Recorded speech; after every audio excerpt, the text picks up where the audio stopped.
चलिए अब शुरू करते हैं दूसरा अध्याय, वर्ण एवं मात्राएं। हम अपने मन के भावों और विचारों को व्यवस्थित वाक्यों के रूप में प्रकट कर सकते हैं। वाक्य सार्थक शब्दों के योग से बनता है। शब्द वर्णों के योग से बनते हैं। राम मंदिर जा रहा है, ये एक शब्द वाक्य है।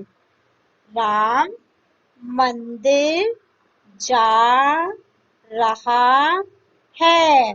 इस वाक्यों में ये सार्थक शब्द हैं जिनके योग से ये वाक्य बना है।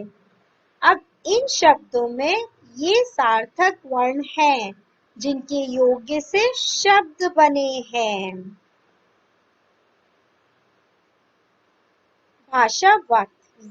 वाक्य शब्दों से बनते हैं, शब्द वर्णों से मिलकर बनते हैं। वर्ण ही भाषा की सबसे छोटी इकाई होती है, क्योंकि वर्ण के हम और टुकड़े नहीं कर सकते। वर्णों को अक्षर भी कहा जाता है। परिभाषा करते हैं अब इसे हम। भाषा की वह सबसे छोटी इकाई जिसके हम और टुकड़े नहीं कर सकते, उसे वर्ण कहते हैं। चलिए बच्चों, अब वर्णों के प्रकार समझते हैं। वर्ण हमारे दो प्रकार के होते हैं, स्वर, व्यंजन। स्वर क्या होते हैं? जिन वर्णों के उच्चारण में किसी दूसरे वर्ण की सहायता नहीं लेनी पड़ती, उसे हम स्वर कहते हैं। कि हमारे कितने स्वर होते हैं? 11 स्वर होते हैं। अ, आ, इ, ई, उ, री, ए, ऐ, ओ, औ। ये हमारे 11 स्वर होते हैं। स्वर के भेद। स्वर भी हमारे 3 प्रकार के होते हैं, ह्रस्व स्वर, दीर्घ स्वर, प्लुत स्वर। ह्रस्व स्वर वो होते हैं जिनको बोलने में बहुत कम समय लगता है, जैसे अ, इ, उ, री। ये हमारे ह्रस्व स्वर हैं। दीर्घ स्वर वो होते हैं जिनको बोलने में ह्रस्व स्वर से लगभग दुगना समय लगता है, जैसे आ, ई, ऊ, ए, ऐ, ओ, औ।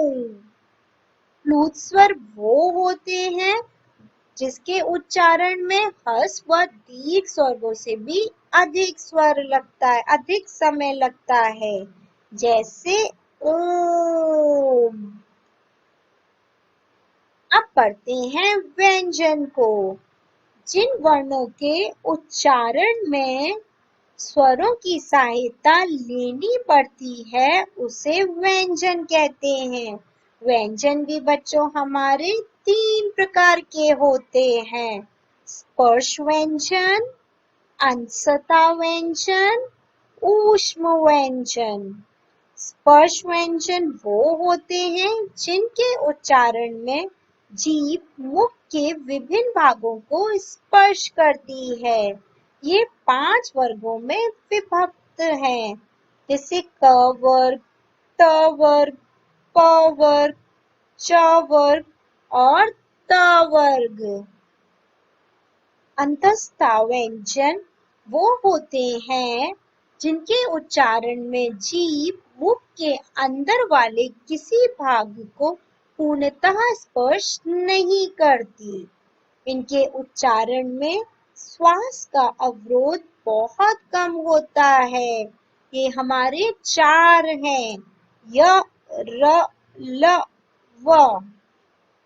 ऊष्म व्यंजन, इनके उच्चारण में मुख से बाहर गर्म हवा निकलती है, इसलिए इन्हें ऊष्म व्यंजन कहते हैं। ये भी हमारे 4 होते हैं।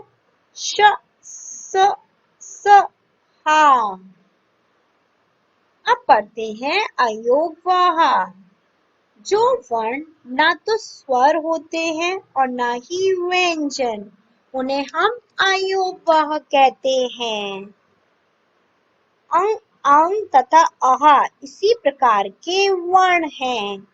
इनका स्थान स्वर के बाद तथा व्यंजन से ठीक पहले माना जाता है। जैसे अंग को अनुस्वार कहते हैं। इसका चिन्ह बिंदु है। इसका उच्चारण केवल नाक से होता है। जैसे पंखा, कंगन, घंटा, हंस।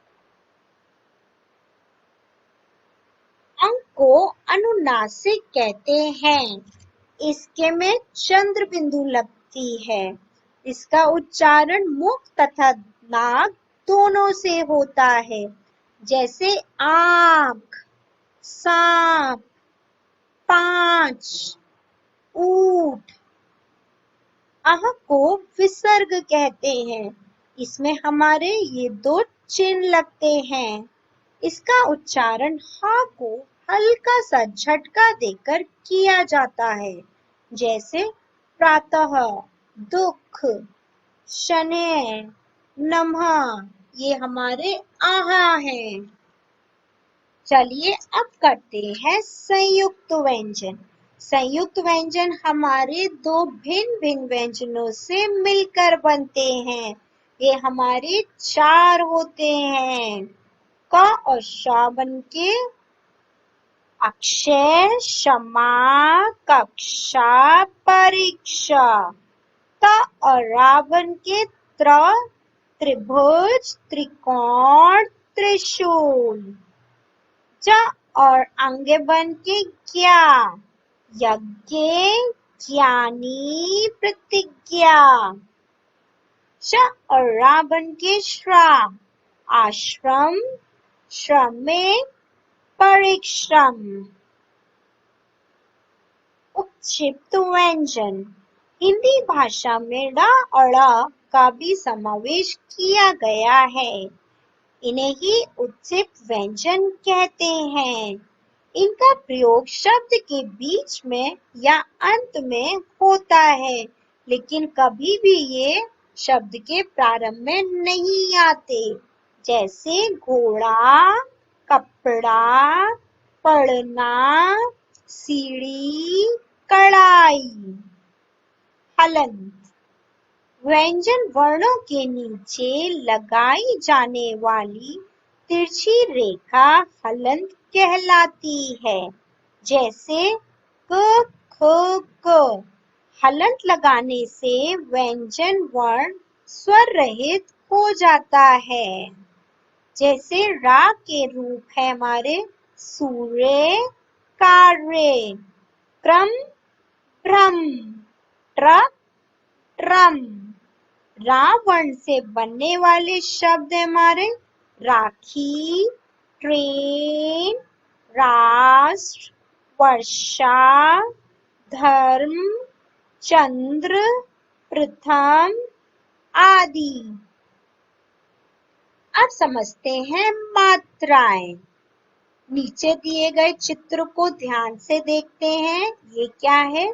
ताला, किला, लीची, जुराब, भालू। इन सब में मात्राएं लगी गई हैं। जैसे अनार, आम, इमली, ईख, उल्लू, ऊन, ऋषि, एड़ी, ऐनक, ओखली, औरत। उपयुक्त सभी शब्दों में रंगीन स्वर हैं। ये हमारे सारे स्वर हैं। किसी व्यंजन में स्वर को मिलाते ही इन स्वरों का मूल रूप नहीं लिखा जाता, बल्कि इनका चिन्ह लगाया जाता है। जैसे ये हमारे स्वर हैं, ये इनके चिन्ह हैं। अगर हम इन्हें व्यंजनों में मिला के लिखते हैं तो इनके ये हमारे चिन्ह लिख के बनता है। का, की, कु, क, के, कई, कौ। ये हमारी भिन्न भिन्न भाषा मात्राएं हैं। व्यंजन के साथ स्वरों के मेल से बने शब्द इस प्रकार हैं। जैसे फल हमारा बना है फ प्लस अ प्लस ल प्लस अ, फल।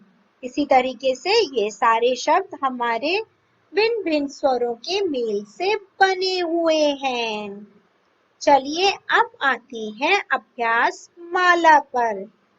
पहला है बच्चों, इसमें आपको सही विकल्प पर सही का चिन्ह लगाना है। भाषा की सबसे छोटी इकाई जिसके टुकड़े नहीं किए जा सकते उसे वर्ण कहते हैं। अंक को कहते हैं अनुस्वार। जिनका उच्चारण स्वरों की सहायता से होता है वे कहलाते हैं व्यंजन। ये हमारे हैं संयुक्त व्यंजन। अब आते हैं दूसरे पर। बच्चों, इसमें आपको निम्नलिखित प्रश्नों के उत्तर लिखने हैं। ये आपको स्वयं करना है। अब आते हैं तीसरे पर। इसमें आपको सही कथन के आगे सही का चिन्ह लगाना है तथा गलत के आगे गलत का चिन्ह लगाना है। वह बड़ी से बड़ी ध्वनि जिसके टुकड़े नहीं किए जा सकते वर्ण कहलाती है सही। दो वर्णों के योग से बने वर्ण दीर्घ स्वर कहलाते हैं गलत। ट और ळ उच्छिष्ट व्यंजन कहलाते हैं सही। अब आते हैं चौथे पर। इसमें आपको रिक्त स्थानों को भरना है। वर्ण के दो भेद होते हैं, स्वर तथा व्यंजन। जो वर्ण ना तो स्वर होते हैं और ना ही व्यंजन, उन्हें अयोगवाह कहते हैं। अंक को अनुस्वार कहते हैं। इसका चिन्ह ये है। अब आते हैं पांचवे पर। इसमें आपको क्या करना है? इसमें रा का उचित प्रयोग करके शब्दों को पूर्ण करना है। ये क्या है? वर्षा, ये ट्रेन, ये आइसक्रीम, ये